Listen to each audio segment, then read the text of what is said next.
Mahmoud, do you want to go? Mahmoud, do you want to open the ladies' side?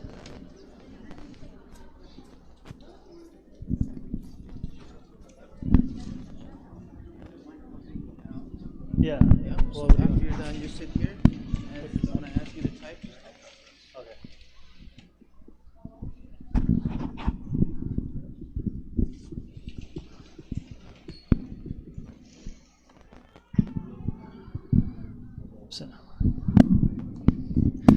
Assalamu alaikum. Hope you guys are all doing well today, inshallah. So just to start off with the introduction, if you guys don't already know who I am, my name is Malik Jisri. I'm the leader of the kids program in our masjid. And so something I realized over the past few years in my time working with the kids program is something the kids do a lot, besides for being on their phone and being on the computer, is they use social media a lot.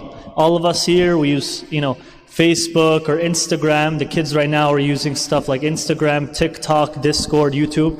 And there's a lot of stuff that they're looking at and they're using and stuff that's going on that we don't understand ourselves because we weren't using these platforms at their age. They didn't exist yet. I know all of you guys, when Facebook came out in 2007, you guys were all about 15 years old. You guys were young, But these kids, they're born into it, and it's always been there. So inshallah today, we have Brother Zubair.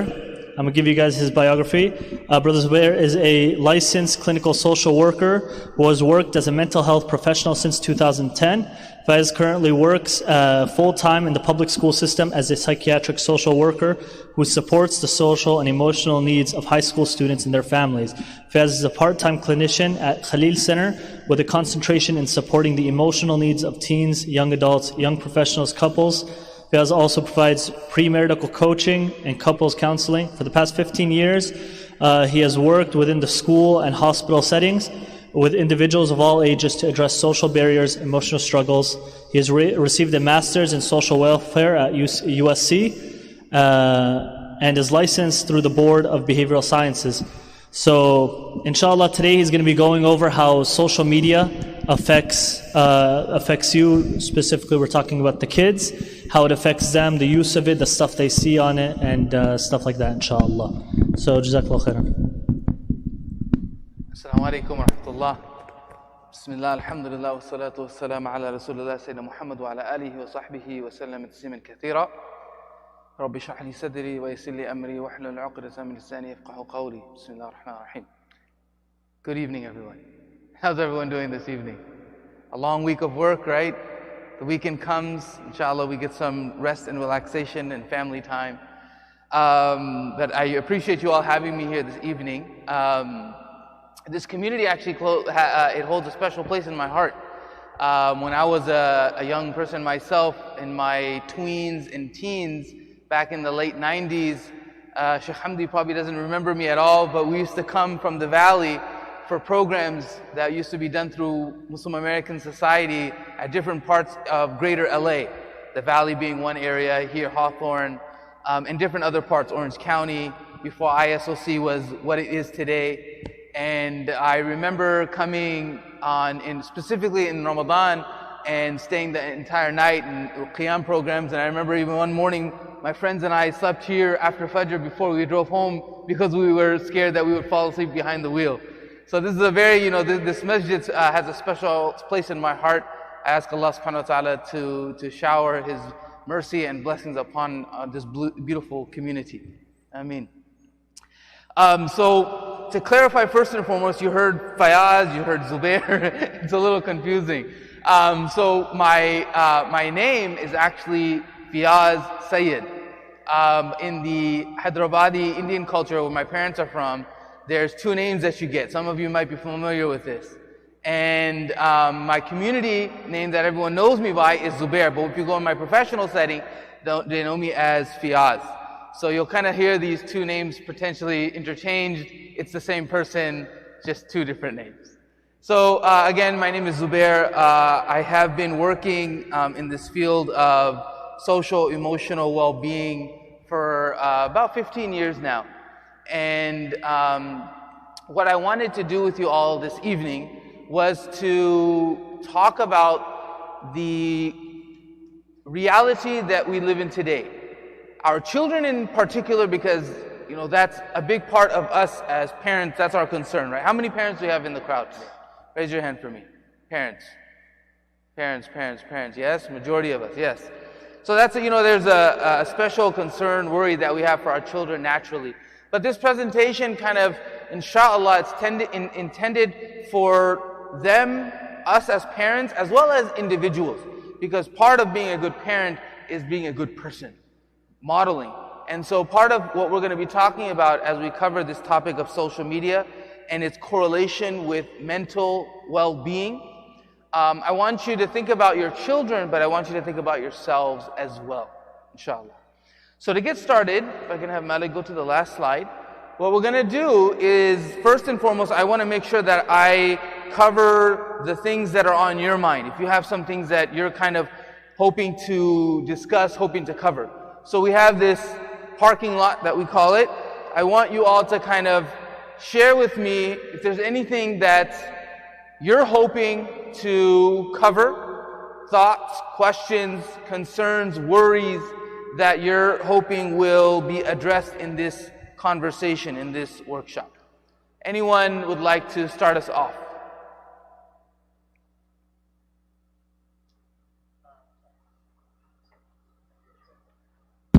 Parents, if you guys don't want to speak up out loud, I sent a link in the parents group chat on WhatsApp. You guys can click that link, write in whatever question or suggestion you guys have, and I'll read it myself up here. It doesn't ask you for your name.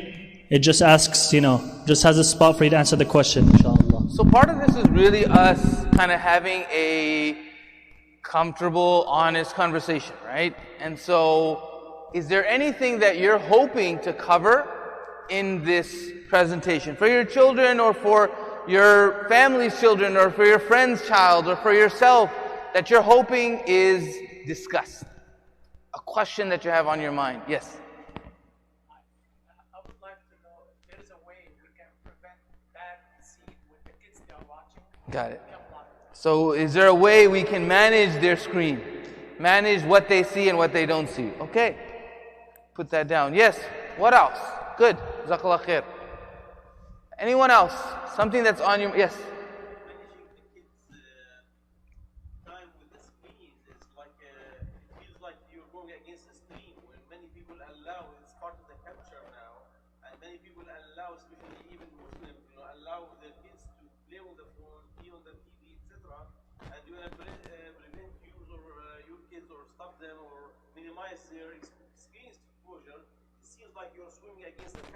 So the difficulty of, can you put it on here too? The difficulty of managing screens, going against the grain, going against the culture that we all live in today. Good. So we have the difficulty of it, how to manage screen time, what they see. Good. What else? Anyone else? Something that you're hoping we discuss, cover this evening? Yes?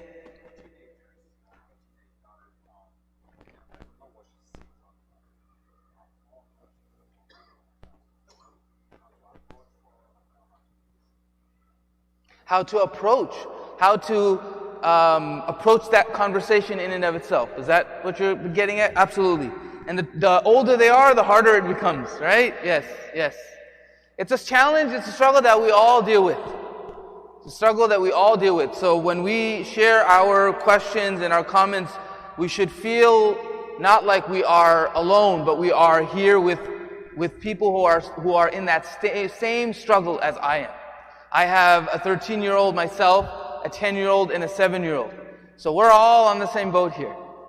Anyone else you're hoping to cover? Sisters, anything you'd like to share? Anyone else? Okay. In the interest of time, last chance? Yes. Also, it's very important to caution and make everybody aware of that this is a very dangerous content. Content.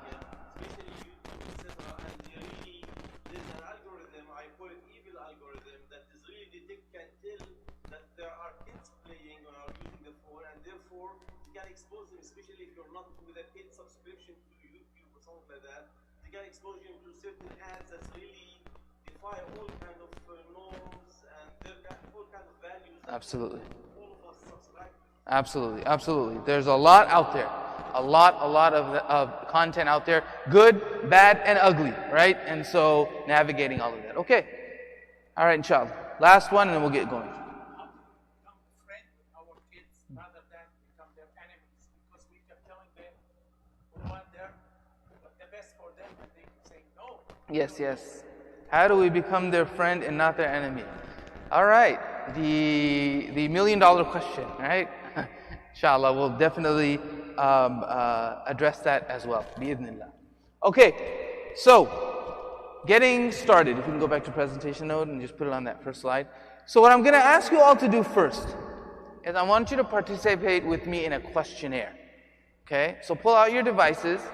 There's going to be a QR code right here. I want you to scan that QR code, and I want you to go to and fill out the questionnaire. It's about 5-7 questions.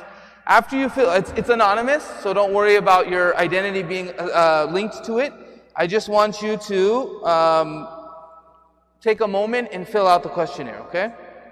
Now what I want to do is I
want to be able to get as many people to participate as possible, inshallah, in this questionnaire. All right, there it is again. Take a moment. If you don't have a device yourself, borrow someone's. After they're done with their questionnaire, borrow it from them and you fill it out as well. Anybody still need some time? Yes? Okay, take your time. Not too long. It's anonymous. Inshallah, we want to kind of take a quick scan of our own experiences.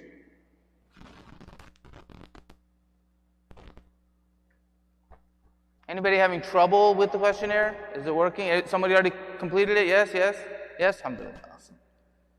There you go. Is that not going through? If you go back a little bit, yeah. Turn it on. Do you have your camera on? It's not. It doesn't work with the camera. It works with an app. Oh, okay. Yeah. All right. So let me see how many responses we have so far. I'm going to take it off the screen for a second, okay? We have 13 responses so far. Anyone else that we're waiting for to complete it? Okay. We also sent it on the general ICH WhatsApp chat. If you're on that group chat, go on the Dr. Jodat sent. You guys can access it through there too. And if you don't have a device, use someone else's. I'm sure your sister sitting next to you, your brother sitting next to you will be happy to loan it to you. As long as you don't run outside with it.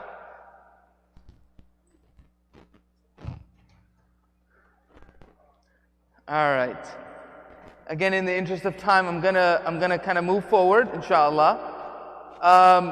So, as you just kind of scroll, as I kind of talk. So, I want to kind of just give us a lay of the land, right? So who's here, right?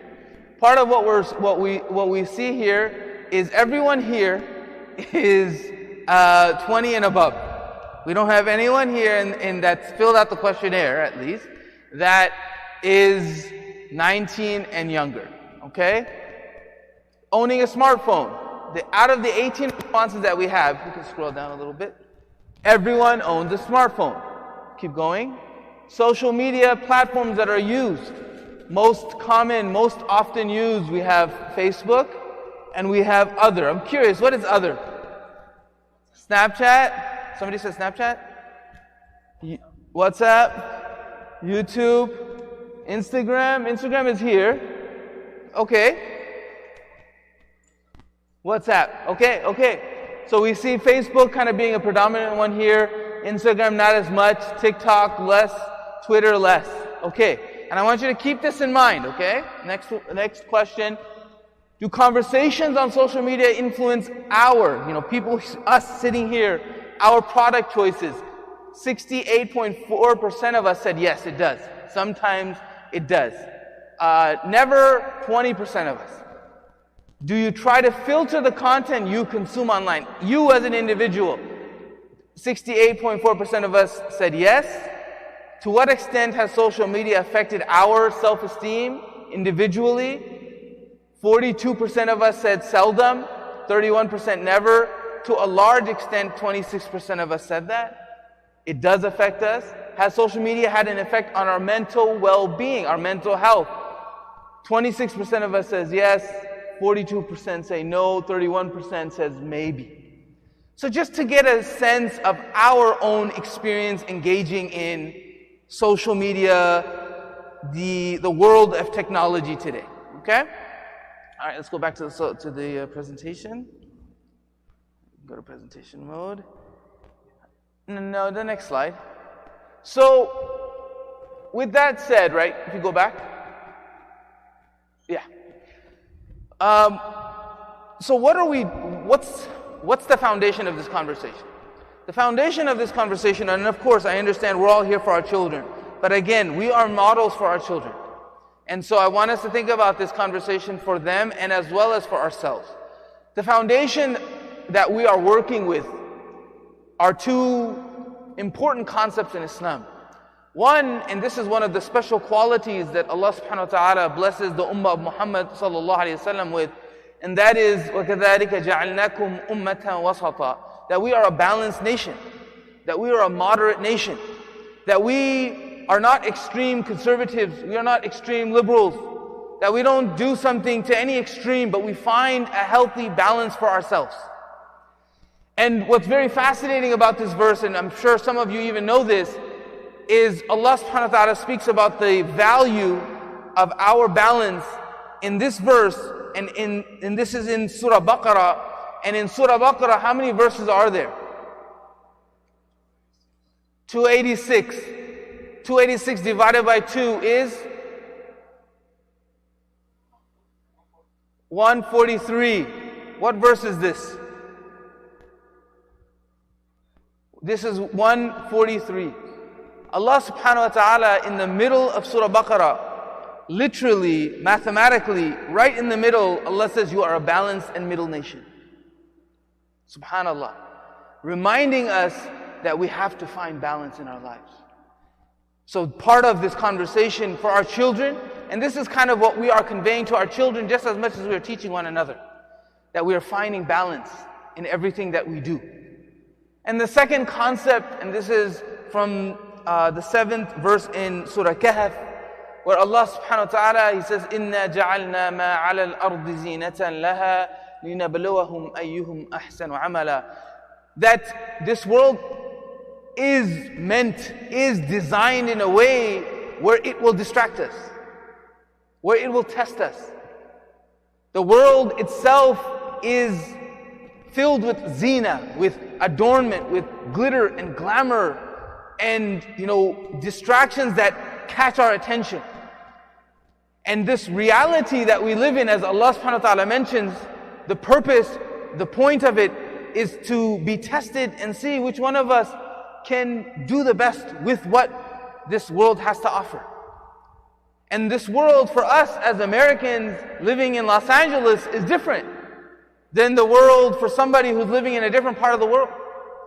In terms of access, in terms of privilege, right? I had a friend who moved here from Ohio, and this was like 2016, 17. and never been to LA before, lived in Ohio, came here, a couple weeks in, he's like, man, I don't know how you guys survive here. And I said, what do you mean? And he says, everywhere you drive, there's a billboard that's like inappropriate. And I'm like, and I'm thinking, oh yeah, that's a norm. And he said, well no, like in Ohio, that's not the case. Like it's not as common as it is here in LA. So even when you look at within America, within the United States, you'll find the environments being different, the zina being different. And so the idea that we have to recognize that all of this is essentially a test for us, distractions that by the will of Allah that we have to navigate and we have to struggle with, because it's not about perfection, it's about effort, right? So with that said, next slide. First and foremost, kind of what I want to cover with you all is the reality that we live in. And part of that reality we have to understand is where we are today. And to do that, we're going to go through a little bit of data, a little bit of statistics. We're going to start with cell phone statistics, and then we're going to move to social media and internet statistics. When you look at smartphones, what you'll find, and I'm sorry that the chart itself is very small, you're not able to see it, but essentially what this is demonstrating to us, and this is to the Pew Research Center, it shares with us information about the number of people who have smartphones. And the study was done from 2000, 2005 up to 2020. A couple of important points that were noted is that the share of Americans that own a smartphone today, and this was back in 2020, right? This was 3 years ago. And that's part of the challenge. When you look at data, it's kind of, we're catching up, right? We're not going to be here and now with that information. It's always going to be a step or two behind us. But as of 2020, we were 85% more Americans who had a cell phone, who had a smartphone, compared to 35% in 2011, right? And in this room, I would guess that number is probably the same, if not more. Again, 3 years later, right? As of 2019, there were over 5 billion mobile users, according to Data Reportal, right? And out of those, 2.7 billion people have a smartphone. Right? So the reality of the boom of not only technology, but technology in our pockets, right? 2005, 2010, 2020, 2023, the access that we have just 10 years later, dramatically different, right? Next slide. Having a smartphone and using social media, what does it equate? Does it equal that? Based on the research, we find that nearly 7 in 10 Americans now use social media, compared, if you look at this chart, one of the interesting data points is this here line. It shares with you that 5% of Americans were using social media back in 2005. And now, or not now, this was actually 7 years ago, in 2016, 69% of Americans were using social media. 5% to 69% jump in the amount of social media users within an 11-year span, right? Take in this information, because a lot of this is telling us something really important. Next slide. Who uses social media? A survey found that 97% of teenagers between the ages of 13 and 17 have at least one social media account. And based on what the platforms that they were using, you find that a majority of the teens and young adults, this chart here is teens, this chart here is young adults, you're finding that they don't use what you use. When we went through our survey, what was the predominant use? Oh, Facebook and other. And other included pretty much WhatsApp, right? Can I kind of like generalize it there, safe, right? The kids, they're using Snapchat, they're using Instagram, and they're using YouTube. They're using platforms that we don't even engage on to a great extent. Next slide. Now, Is there a correlation? Is there a connection between smartphone usage, the technological boom, and mental well-being? Since the release of smartphones, and we're talking about maybe 2005, 2007, 2008, right? So let's say about 15 years or so. Mental health in that same time frame has increased in children and young adults. The rate of adolescents, teenagers essentially, reporting symptoms of major depression in a given year has increased by 52% from 2005 to 2017. What else did we note from 2005 to 2017? We noticed, based on the research, the amount of people using social media, having a smartphone, I should say, not even social media. In that same time frame, right? 2005, there was a 5% of people who had smartphones. 2016, there was 69%. You find in that same time frame this concern of depression, this issue of anxiety increasing dramatically. From 2009 to 2017, major depression grew by 63% in young adults, 18 to 25. Major depression is when someone is just feeling very unmotivated, very down consistently, don't have the energy to do things, to move themselves forward, very lethargic. Experiencing psychological distress in a given month grew 71% in young adults from 2008 to 2017. The rate of suicidal thoughts in young adults, we'll just call it teens to about 25-ish. It increased by 47% during that same time frame, right? Think about 2005, 2007 to about 2015, 2017. Between 2012 and 2015, depression in boys increased by 21%, and girls 50%. A 2017 study of 8th graders and 12th graders found that high levels of depressive symptoms increased by 33% between 2010 and 2015. Next slide. What the data is telling us, right? Either 8th graders who spend over 10 hours on social media per week are 56% more likely to report unhappiness than if they were to use it less. Spending more than 3 hours on social media per day puts an adolescent at a higher risk for mental health problems. This is what the data is showing us, is telling us. So then the question becomes so we have this information about social media, smartphone usage, and its increase. We have this data of mental health, depression, anxiety, and its own increase, right?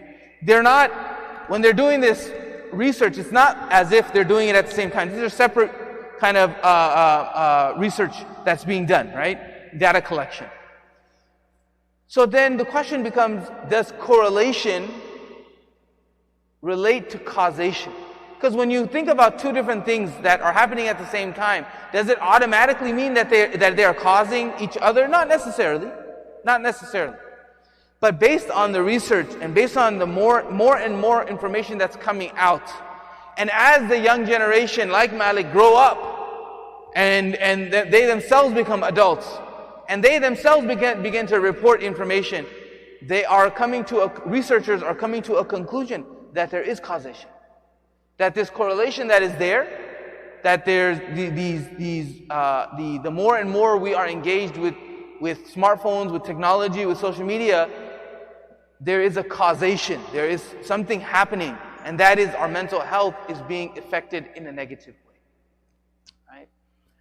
And that's in that 3-hour time is really an interesting point that I want us to kind of remember, inshallah, as we move forward. Next slide. So why? What's happening? Why is there this causation? Right? What is actually happening? There's something that we call the dopamine reward loop.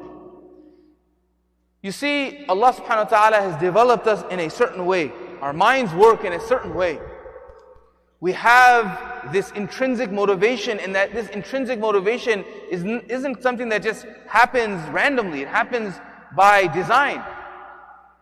And one of these designs is the dopamine that is released when we do something that is pleasurable. We have within our neurotransmitters, within our brains, this chemical dopamine that when we do something, and it's something that we enjoy, we get this chemical released. And this dopamine is discharged. And it plays a role in what we engage in on a regular basis. And what we engage in on a regular basis can end up in something we call addiction. And so, what we have to actually really face and come to terms with is that the way technology is developed today, and there's a fascinating documentary on Netflix, it's called The Social Dilemma. Anybody heard of it? No? Anyone? The Social Dilemma? No? Okay. This is homework for all our parents. It's an enjoyable homework, actually. If you're married, your husband, your wife together, you guys can make a date out of it, get some nice food. Watch The Social Dilemma on Netflix. Okay? Write it down.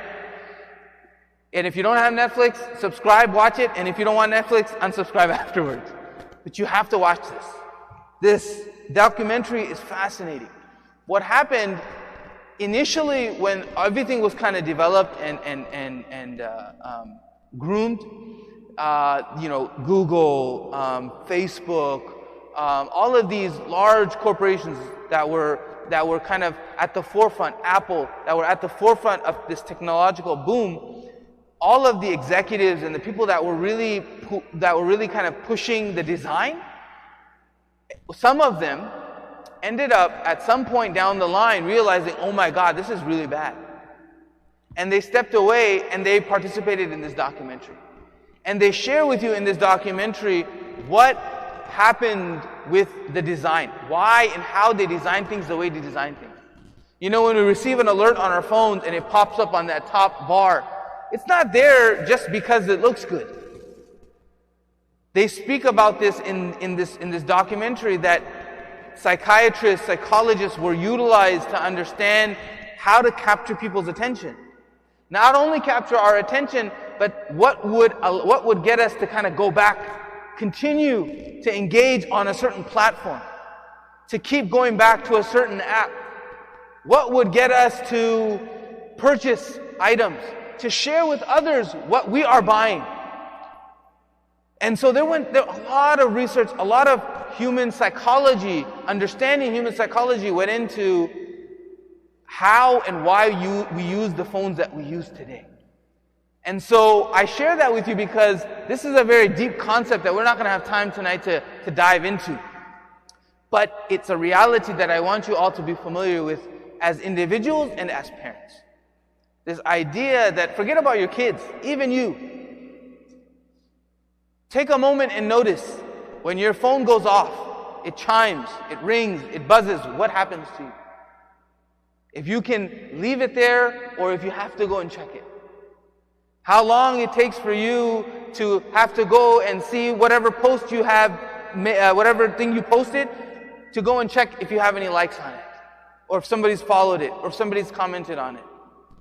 It's something that we all deal with. And by appreciating the struggle that we're going through, we're going to begin to appreciate and support our children through the struggle they're going through. Right? So there is this idea of addictive components within the way smartphones are designed and also social media. Right? Next slide. And with all of that said, what can happen? Worst case scenario, what can happen is a diagnosis we call electronic screen syndrome. And what this basically is symptoms that recognize that you have this addiction to screens. And some of the things that kind of highlight that: hyperarousal, chronic stress, sleep deprivation, irritability, quickly getting irritated, not having the patience, feeling down and depressed, rapidly changing moods, excessive age-appropriate tantrums, low frustration tolerance, poor self-regulation, disorganized behavior, oppositional defiant behavior. These are some symptoms when we see these things happening together. A question we have to answer for our children, if it's them, or for ourselves, if it's us, is do we have some kind of syndrome going on? Right? Not to diagnose ourselves, but part of this is to recognize when it's unchecked, when it's not monitored, when we don't balance, the results can be alarming. Next slide. So, screen time, what does it do? Ultimately, when it's not managed and we are constantly on screens, the brain itself doesn't differentiate between real and perceived threats. Okay? So, as an example, if we have our children have a test and they are scared of failing that test because they will fail in the class, this is an example. The brain does not differentiate that threat from a vicious dog coming to attack and hurt us physically. A threat is a threat. Our brain itself processes threats, the way it's perceived, it doesn't differentiate between virtual and physical, emotional, mental, and physical. It's all just a threat. And changes in reward and addiction pathways, sensory experiences, stress responses, that all occur when we are not managing our screen time. The way our brain is wired begins to unwire and rewire. The way we seek rewards, the way we seek attention, right? The way we seek companionship even, right? And screen time that isn't unchecked, the change in brain chemistry, hormones, and social interactions occur as well, right? Next slide. And so, where does all of this, so, actually let me take a step back. Actually, when I started to design this presentation, I was listening to NPR in the morning driving to work, and I came across this study. And this is the study that kind of inspired me to begin this path of educating the community about how to navigate social media. An author by the name of Helen Tai, a doctoral student actually, she was interviewed on NPR. And basically she had, for her doctorate, she had developed this study. She was supposed to develop a study. So what she was thinking, she noticed something about herself. She told herself that no matter what she did, she couldn't help compare herself to others. No matter what she did in terms of engaging with social media, she couldn't help but compare herself to other people. Friends, social influencers, whatever was on social media, celebrities, etc. And it led her to feeling inferior. This is her telling us. And at the same time, she was aware of filters. She was aware of the reality of social media. She understood the statistics that I shared with you. She already understood it. The idea that depression and anxiety is a result of engaging too much, she understood it. She understood that when somebody puts a picture up, there's filters, and they don't really look that way in real life. She was aware just because people post a bunch of pictures of a vacation doesn't mean they're always happy. She realizes all of that. But she said, still, I felt inferior. I felt less about myself. So then she took that feeling, that thought, and she went into this study. Her and her team, they wanted to test if you cut the amount of time somebody uses their screen, specifically uses social media, would that have an effect on their self-value? Would it have an effect on how they see themselves, their self-esteem? So what they did was they recruited a group of people from ages 17 to 25, and I believe there were about 300 or so participants. Half of the participants, they were only allowed to engage with social media 60 minutes maximum per day. And the other group were as they were before. And the average that they were using was about 3 hours, okay, daily. And so they did this for 3 weeks. 3 weeks. Next slide. In the beginning of the study, they gave the participants a questionnaire. And the questionnaire had things like, I feel this way about myself. I'm pretty happy about the way I look. I'm satisfied with my weight. Things about themselves, right? Among the group that cut social media, the overall score on appearance, on the way they saw themselves, it improved from 2.9 to 3.15 on a 5-point scale. Okay, everybody understand that? 2.9 to 3.15 on a 5-point scale. Okay? Now when you look at that, it may not seem like a significant increase.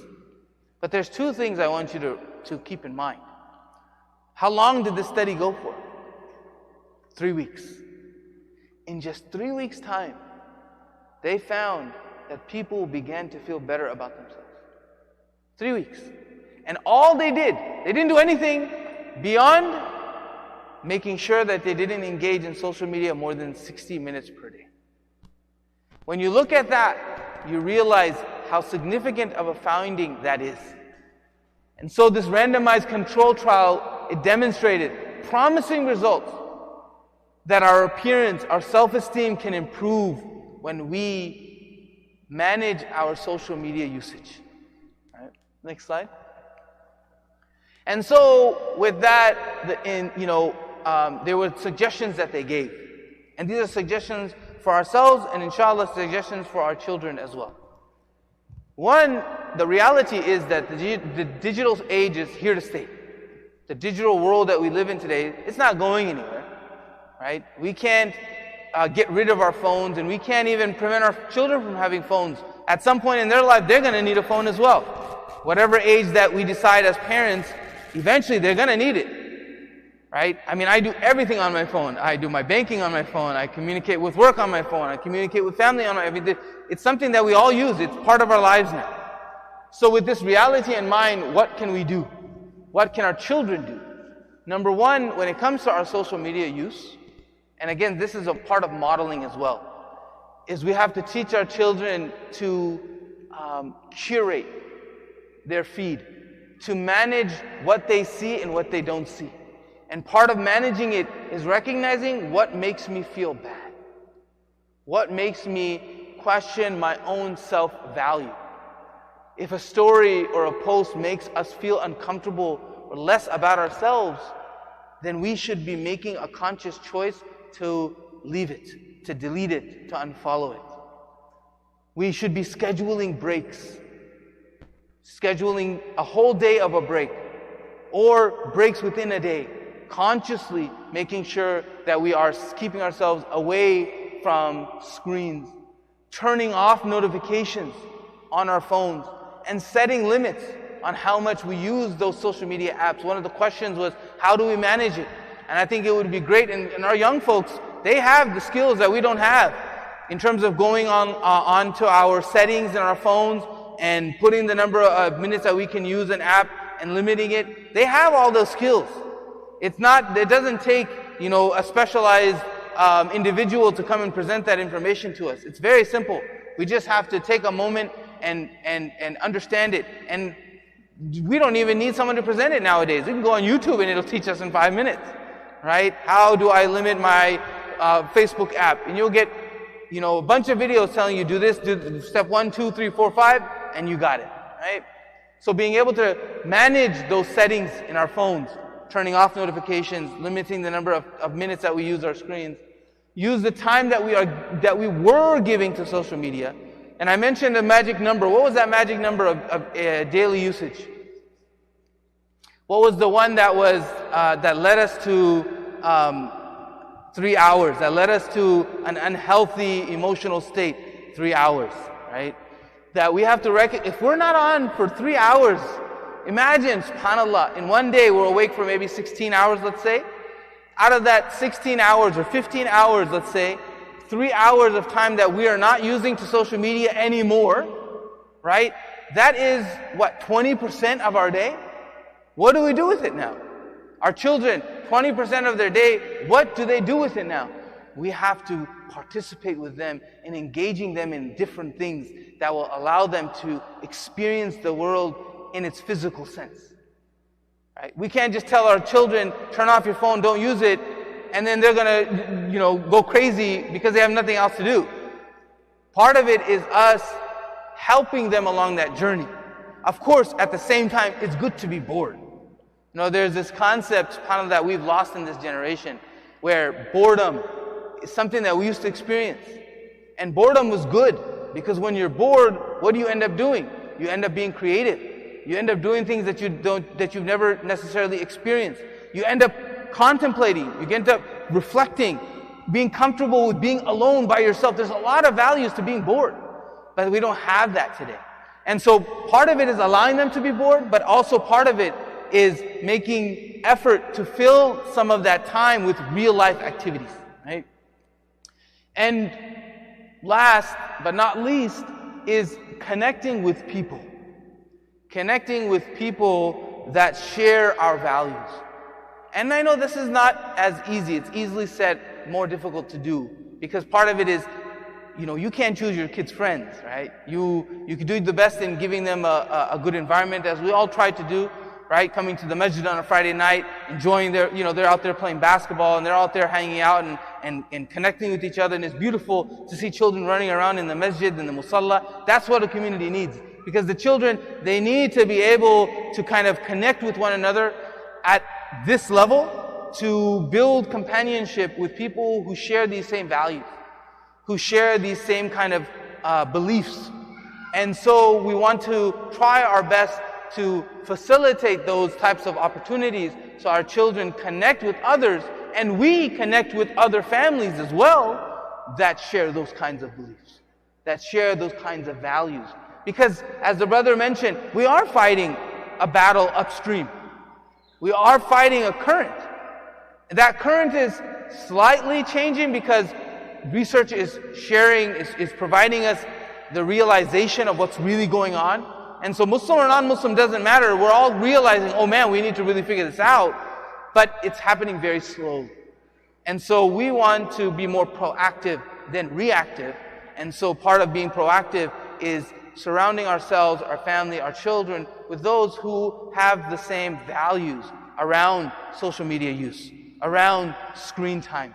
Right? If I'm hanging out with family and my child, I'm like, no, you can't use screen. We're going to eat, we're going to talk. And then the family next to you, their kid has an iPad on and they're sitting there eating their dinner. It's difficult. It's, your child, it's harder.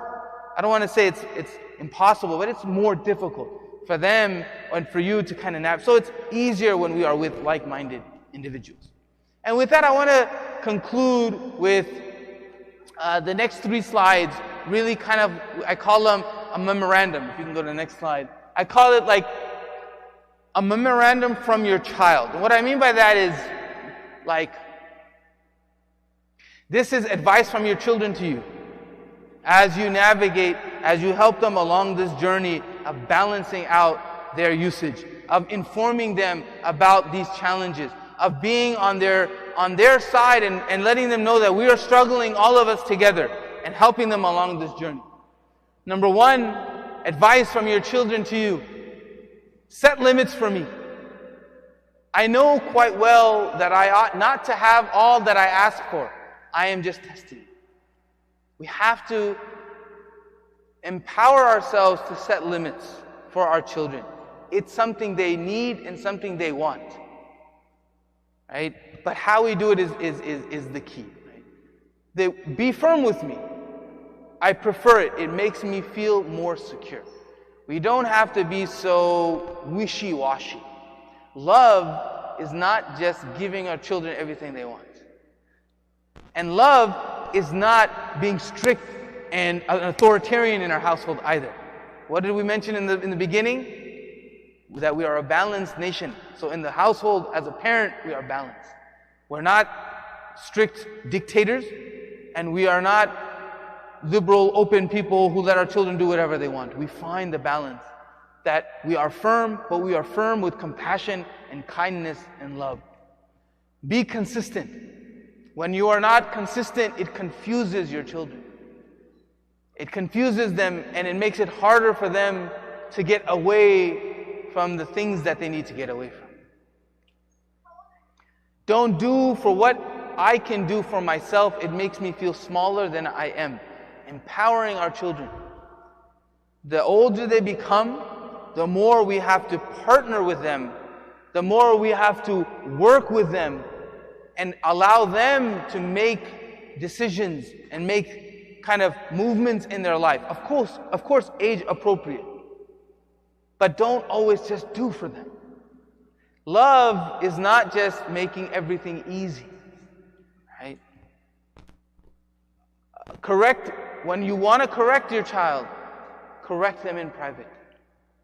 I can hear you better if you talk quietly with me alone rather than with other people present. It's the same thing with us, right?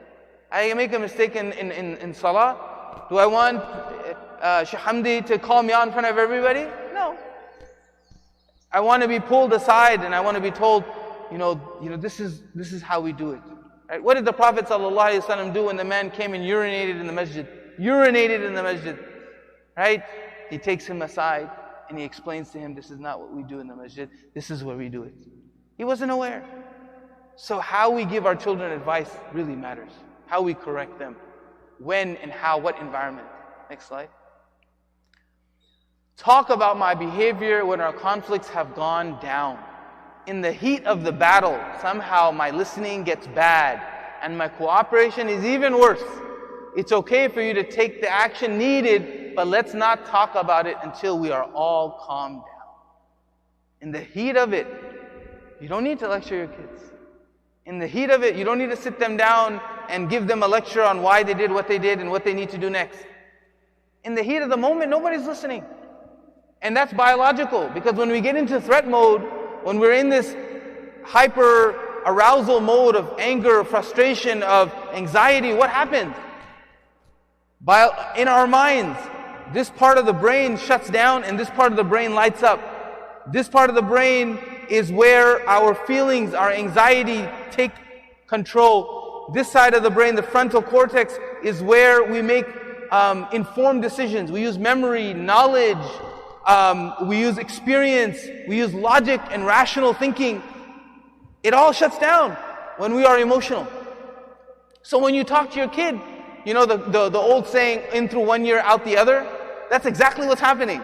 And it's biologically explained. So we don't need to have that conversation at that moment. Let things calm down, then speak to them and give them nasiha. Help me understand the difference between my mistakes and my sins. I need to learn from my mistakes without feeling that I'm not good and without realizing that Allah is forgiving. Right? We have to help our children understand a mistake doesn't define them. You're not a bad person because you looked at something bad online. The reality is some of our children will be or have been or will be exposed to pornography. It's a reality. Allah protect them from it. But some will. And when we catch them in the act, we don't shame them and make them feel like they are bad people. We differentiate between a mistake and themselves as a person. We don't drag them down because of the mistake that they've made. We empower them to seek forgiveness. We empower them to remind them that Allah is forgiving, that we all make mistakes. And we learn and we grow from them. Right? Don't protect me from consequences. I need to learn the hard way. Please don't nag. If you do, I shall have to protect myself by appearing deaf. Right? Don't nag. Don't nag. It doesn't help. Make promises that you can keep and keep the promises that you make. That grows my trust in you. Next slide. Tell me of your anger at my action without name calling. Don't call me stupid or idiot, useless, because I will start to believe it myself. Help me to learn how to handle my anger. Be a model for me. If you admit when you are wrong sometimes, I will learn that it's okay to admit that we are wrong sometimes. Right? And most importantly, in a family unit where there is a father and a mother present, Daddy, please be a good husband to Mommy. it makes her a better mom. And mommy, please be a good wife to daddy, it makes him a better dad. Shaykh Hamdi, in the prayer, what did he recite in the first rak'ah? Anybody notice?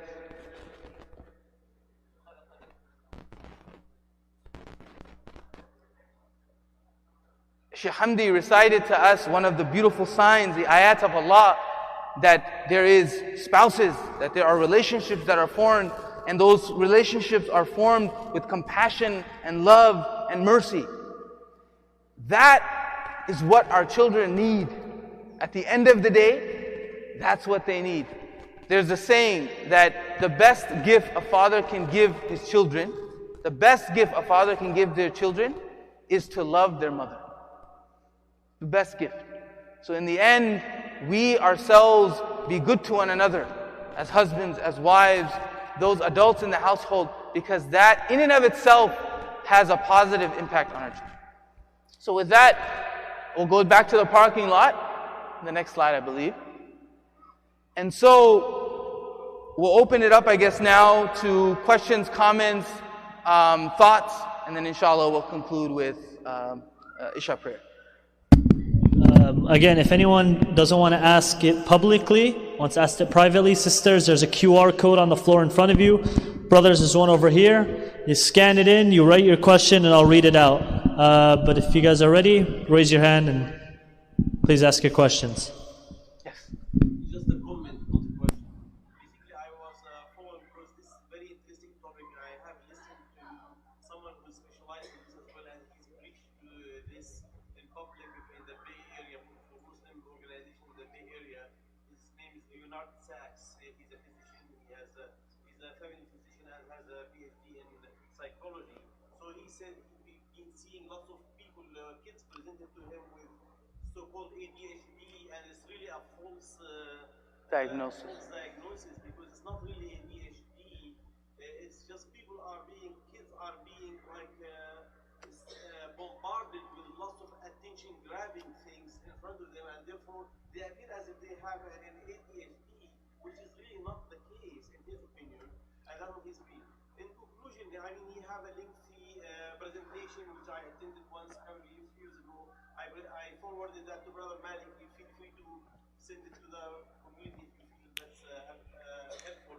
So his conclusion, he suggests that parents are responsible for preventing their kids from social media. That's number one, or as much as possible. And secondly, don't give them smartphones.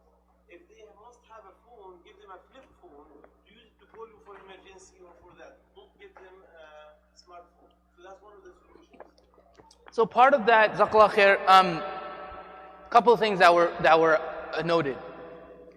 Yes, there's a reality. The way that information is fed today in terms of social media, or even just using the internet for news and things. It's constant feedback, right? We're able to swipe, we're able to jump from one screen to another, one app to another app. We're able to constantly be stimulated. And so what does that do? When we have poor self-regulation, which is natural when we're young, right? When we're tweens and teenagers, young adults, we haven't fully developed. Our brain has not fully developed. They say we don't fully develop till around the age of 25, 26. But through that process, when we are getting this kind of constant feedback, this constant arousal, yes, it affects our attention. It affects the ability for us to be patient, to sit down and to concentrate on something.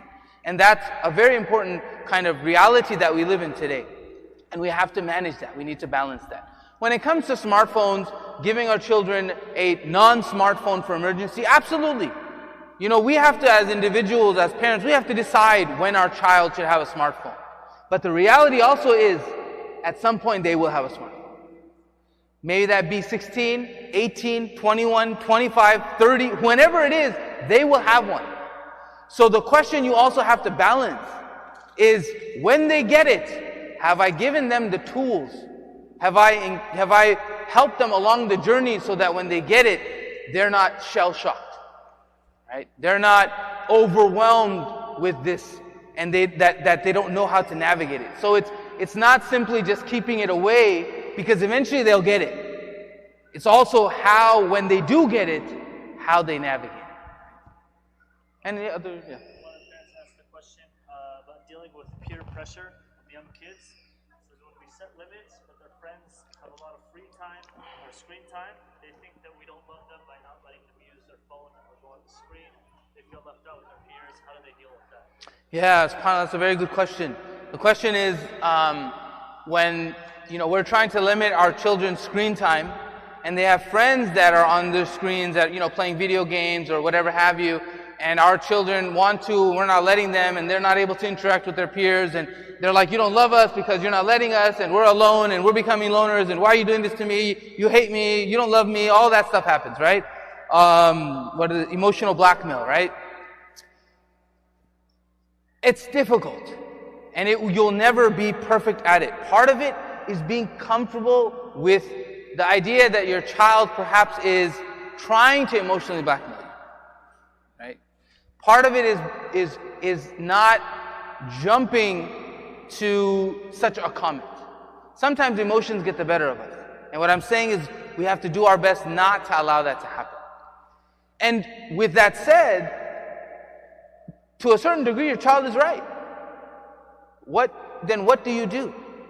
What you need to do, and again, this takes effort from us, is give them opportunities to engage with those same friends, not virtually, but in physical presence. Right? They said, my friends are online, they're talking, they're chatting, they're hanging out, I want to go hang out. Make sure that there's a play date. Take them out to the park. Let them play, let them interact, let them go. Take them for a hiking trip. Fathers, take your sons, find a couple of dads, go on a camping trip on a weekend. Summertime is here. Take a couple days off of work and take them. When they're complaining about their friends doing something and they're not able to, they're left out. So give them an alternative.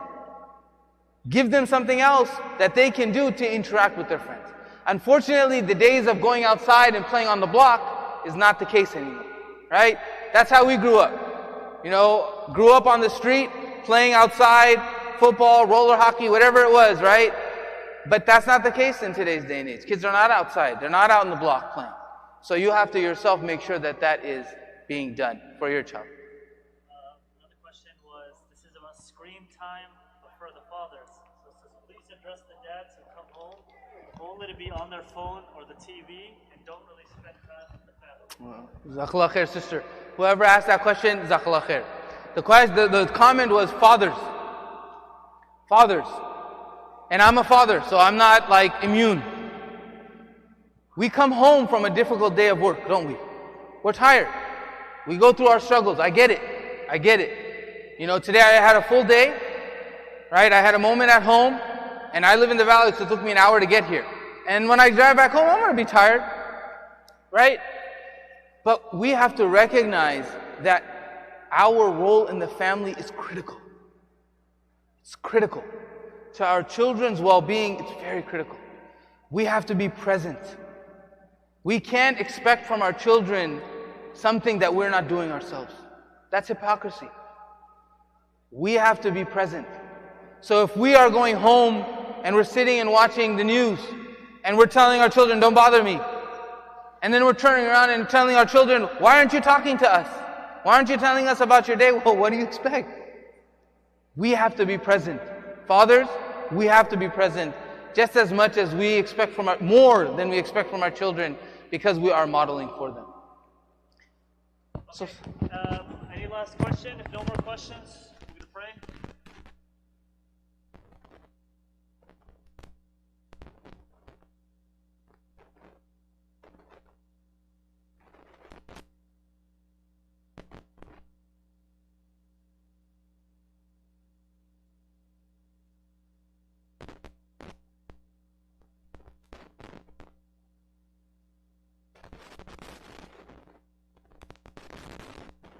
Jazakallah khairan, parents and everyone who joined us. Inshallah, we want to make it a normal thing to have workshops for the parents, whether it's here with everybody or separately inside parents. If you're on the parents group chat, I will send a link inshallah, and you guys can suggest any topics you guys want to go over. We're going to try to do this once a month. If you are a parent and your kid is in the youth program and you're not on the group chat, come to me, come to Sister Raya or Sister Hazar. They'll add you to the group chat inshallah. And Jazakallah khairan. Jazakallah khairan for guest speaker coming in.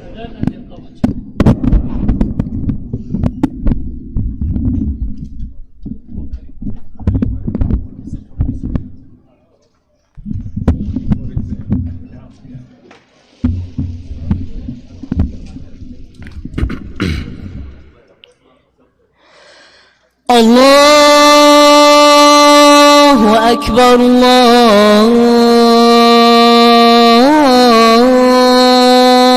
الله أكبر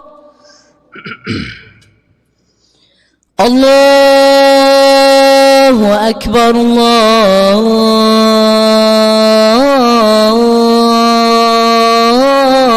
الله أكبر أشهد أن لا إله إلا الله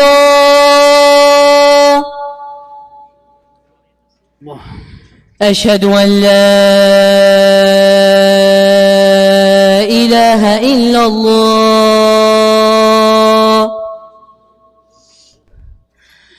أشهد أن محمدًا رسول الله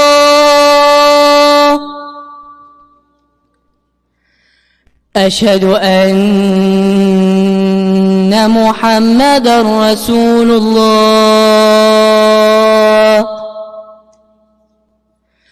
حي على الصلاة حي على الصلاة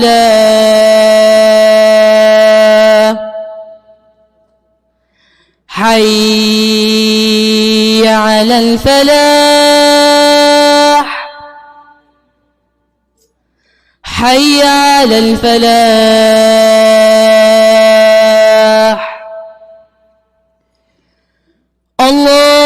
الله أكبر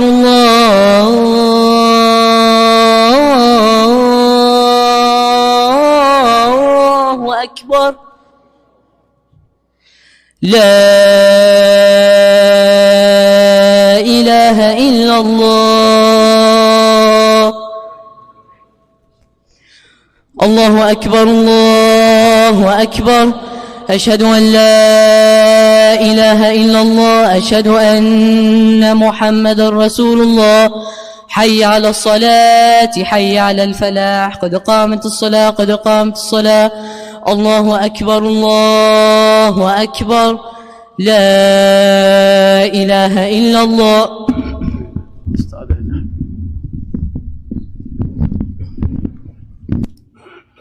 استووا واعتدلوا اقبلوا على الله بقلوب خاشعة صلوا صلاة مودع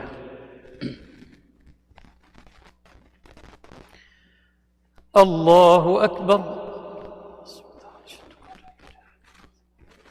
بسم الله الرحمن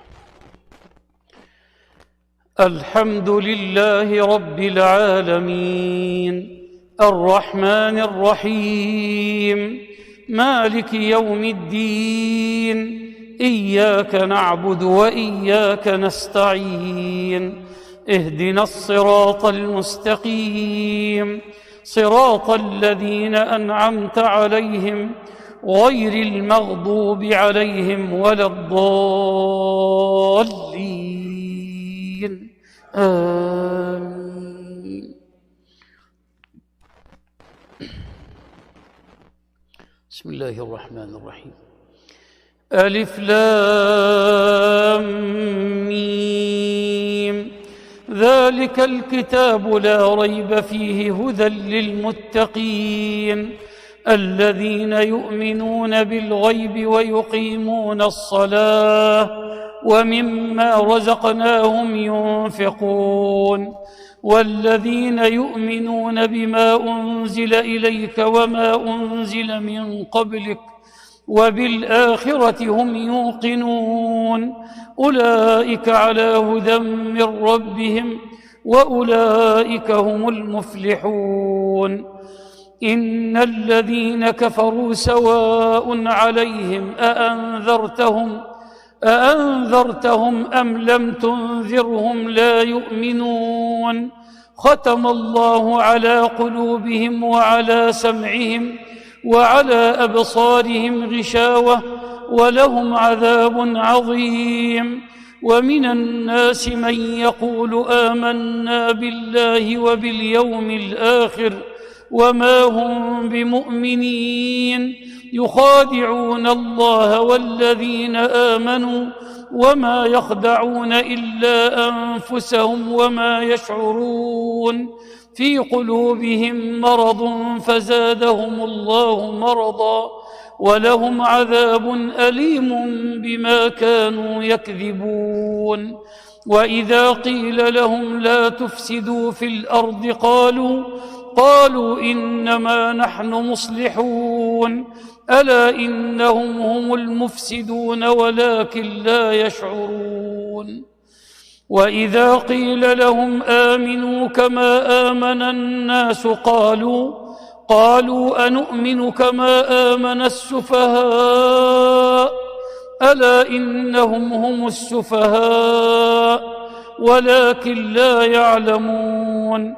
وإذا لقوا الذين آمنوا قالوا آمنا وإذا خلوا إلى شياطينهم قالوا إنا معكم إنما نحن مستهزئون. الله يستهزئ بهم ويمدهم في طغيانهم يعمهون. أولئك الذين اشتروا الضلالة بالهدى فما ربحت تجارتهم وما كانوا مهتدين. الله أكبر. هذا ربي العظيم. هذا ربي العظيم.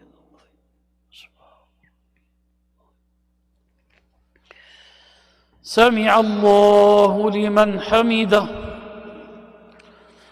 طاهرا طيبا. الله أكبر. هذا ربي. هذا ربي. الله أكبر. الله أكبر. هذا ربي. هذا ربي. الله أكبر. بسم الله الرحمن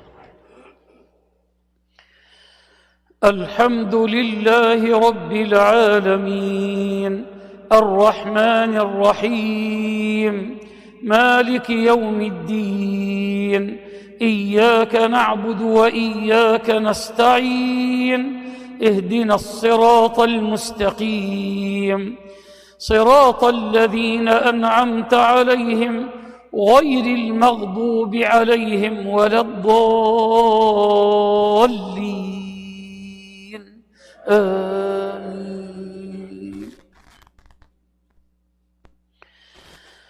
مثلهم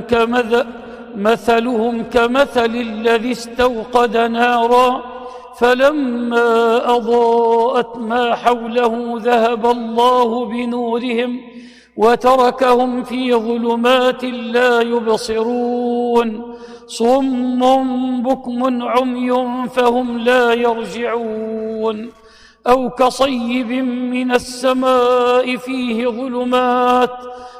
ظلمات ورعد وبرق يجعلون أصابعهم في آذانهم من الصواعق حذر الموت والله محيط بالكافرين يكاد البرق يخطف أبصارهم كلما أضاء لهم مشوا فيه وإذا أظلم عليهم قاموا ولو شاء الله لذهب بسمعهم وأبصارهم إن الله على كل شيء قدير يا أيها الناس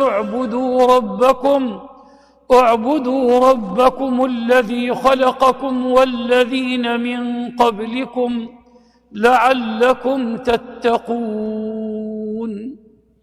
الله أكبر.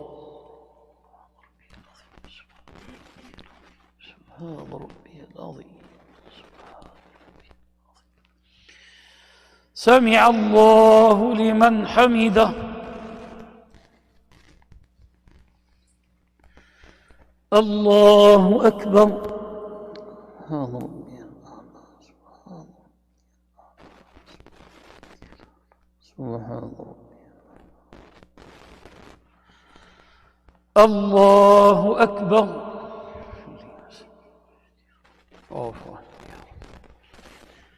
الله أكبر.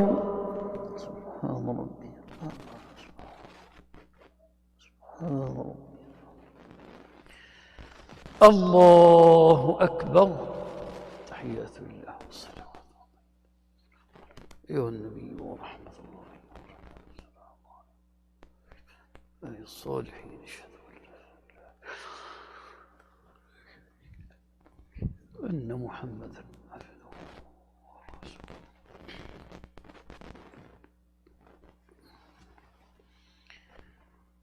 الله أكبر. بسم الله الرحمن الرحيم. الحمد لله رب العالمين.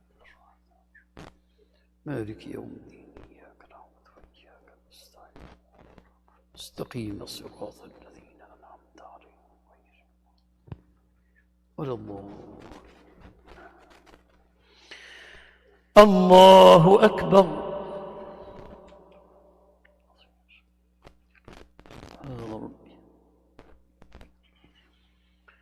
سمع الله لمن حمده.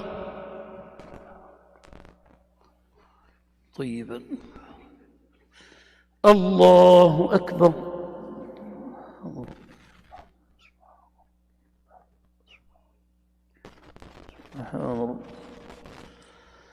الله أكبر.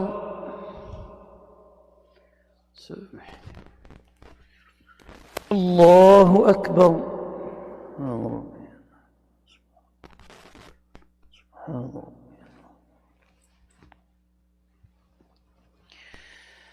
الله أكبر. بسم الله الرحمن رب العالمين الرحمن الرحيم.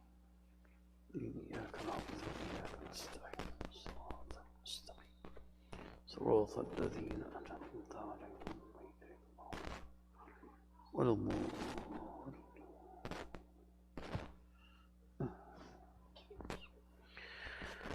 الله أكبر.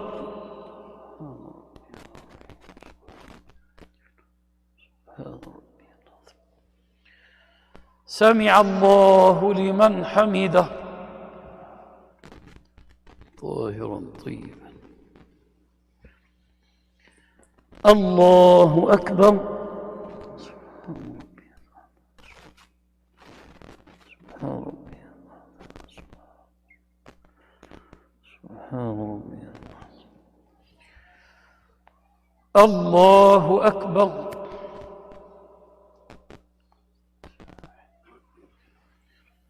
الله أكبر.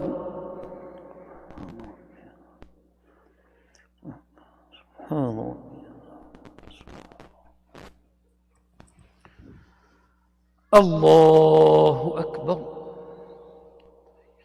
صلوات طيبة. السلام عليكم الله وبركاته. السلام عليكم الصالحين. أشهد أن لا إله إلا شريك له وأشهد والرسول. اللهم صل على محمد كما صليت على إبراهيم وبارك على محمد باركت على إبراهيم في العالمين إنك حميد مجيد. طيب الصلاة وذريتها ذا بالقبر.